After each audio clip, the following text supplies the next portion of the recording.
The swarm of the earthquakes in early March in the Reykjanes Peninsula of Iceland didn't end up in an eruption, and we are trying to understand why this has happened.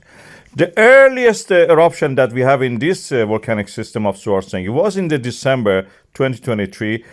The tremors went out of the chart. The chart could not cover all of that.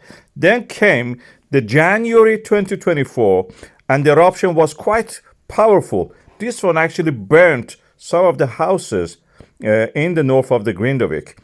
And then the one in the February was short, powerful, but again, something significant. And the one that we had in early March, and I will show you now, was quite tiny. It was almost like a needle poking through the ground, bedrock. I couldn't make it through. When we compare the number of the earthquakes as a swarm on the chart, the December ones was quite big. Then we come to the January one, largest probably one of those things that we have seen. You can see that number of the cluster of the earthquakes is huge. Then the February one was a small but intense, and the one from the March again was something feeble, small, tiny, didn't make it through. Magma under the Svartsengi is around 9 million cubic meters now. Every day we have around 0.4 or about 500,000 cubic meter added to that. It couldn't make it to the surface. The pressure was not enough probably.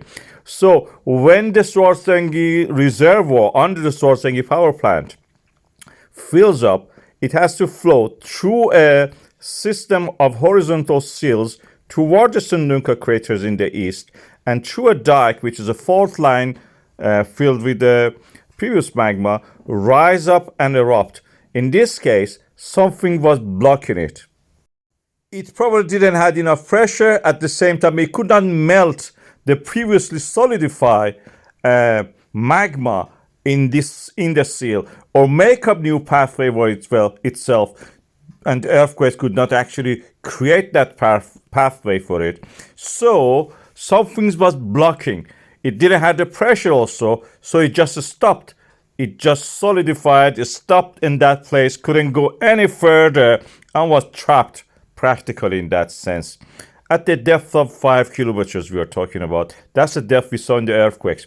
We expected that we have an eruption by the date of 20th after the magma accumulation from the February eruption.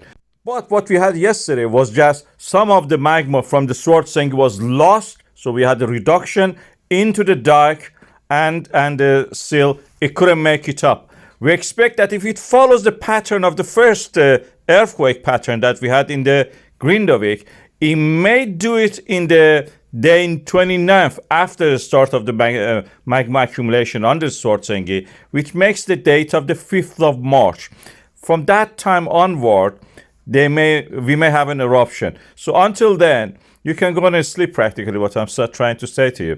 5th of March and onward, it may erupt again. Until then, we have to wait and see. It could be very quick. It can take only less than probably 30 minutes from the moment of this earthquake swarm to the eruption at the surface. It has already covered some of the distance, so it's ready to erupt.